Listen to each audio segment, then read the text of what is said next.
Assalamu alaikum. I hope you all are well doing. This video lecture is presented to you by Future Concern Grammar School. If you are new in our YouTube channel, so firstly like, share, subscribe and press bell icon of our YouTube channel. Today the topic of our video is atmosphere and its layers. Atmosphere is the outermost layer which surrounds the earth. ये हमारी ज़मीन को मुख्तलिफ चीज़ों से महफूज रखती है. There are 5 main layers of atmosphere: troposphere, stratosphere, mesosphere, thermosphere and exosphere.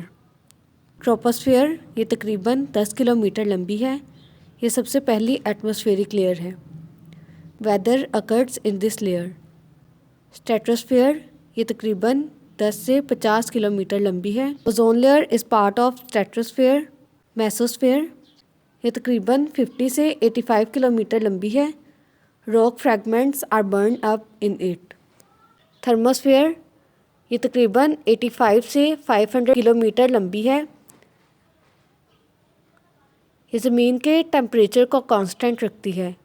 The international space stations are found in thermosphere.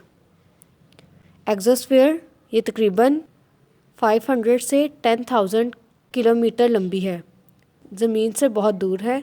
Satellites are found in exosphere. This is our today topic. I hope you understood. Take care of yourself. Allah Hafiz.